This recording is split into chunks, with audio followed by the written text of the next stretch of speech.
পাঁচটি কারণে স্ত্রীর প্রতি স্বামীর মহব্বত কমে যায়, আকর্ষণ কমে যায়। ওই স্ত্রীর প্রতি স্বামীর কোনো মহব্বত থাকে না, ভালোবাসা থাকে না, এবং তার সংসারটা জাহান্নাম মনে হবে, এবং এই পরিণতিটা আস্তে আস্তে ভয়ানক রূপ ধারণ করে বা ডিভোর্স পর্যন্ত চলে যায়। এই জন্য মা বোনেরা খুব সাবধান, এই পাঁচটি অভ্যাস আপনার জীবনে থাকলে আজ থেকে আপনি পরিত্যাগ করুন। প্রথম নম্বরে, স্বামীর মুখে মুখে তর্ক করবেন না।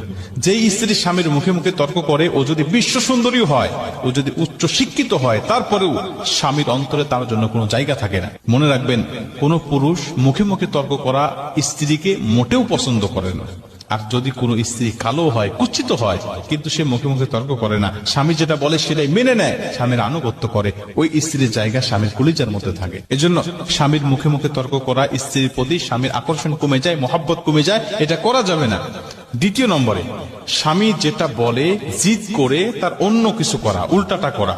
স্বামী বলেছে ডানে যেতে হবে, আপনি বলছেন না আমাকে বামে যেতে হবে। স্বামী বলছে বামে যেতে হবে, আপনি ডানে চলে গিয়েছেন।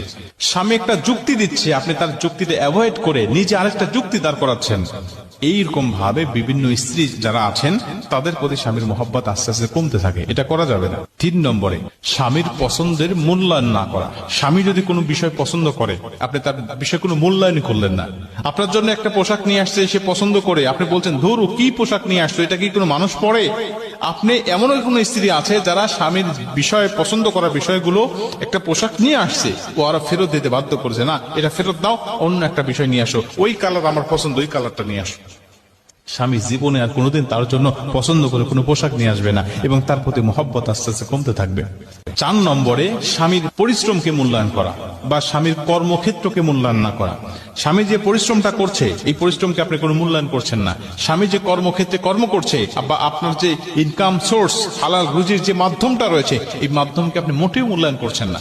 সারাদিন অফিস আদালতে কাজকর্ম করে স্বামী বেচারা এসেছে, আপনি বলছেন তুমি কি করো সারাদিন? আমি সারাদিন আমার সংসারের মধ্যে কত কাজ করি, ছেলে মেয়েকে সামলাই, খাবার দাবার রান্না করি, কাপড় চোপড় ধুই, বিভিন্ন কাজকর্ম করে আমি তো একদম টায়ার্ড। স্বামী অফিস থেকে এসে কিছু কাজ আপনাকে অর্ডার করেছে, আপনি সেটা না করে তার কর্মক্ষেত্র তুলে তুলে আপনারা গালিগালাজ করা শুরু করলেন বা খোঁটা দেওয়া শুরু করলেন, যে তুমি কি করো আমার বাসায় এসে, তুমি আবারও আমাকে বিভিন্ন ভাবে তুমি আমাকে প্রেশার ক্রিয়েট করো। এভাবে আপনারা স্বামী কর্মক্ষেত্রকে কখনো অমূল্যায়ন করবেন না, মূল্যায়ন করা শেখেন। যদি অমূল্যায়ন করেন, তখন তার আস্তে আস্তে মনটা নষ্ট হয়ে যাবে, এক পর্যায়ে আপনার প্রতি তার মহব্বত আর ভালোবাসা থাকবে না। এবং 5 নম্বরে, স্বামীর মতামতের বাহিরে কোনো কাজকর্ম করা। স্বামী একটা মত দিয়েছে, আপনি সেই মতামতের বাহিরে চলে গিয়েছেন।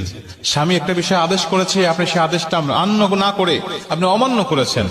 আল্লাহ রাসূল বলছেন, কোন স্ত্রীকে যদি আল্লাহ পাক মানুষকে সেজদা করা জায়েজ করত, তাহলে প্রতিটা স্ত্রীকে বলে দিত যেন তার স্বামীকে সেজদা করে। এটা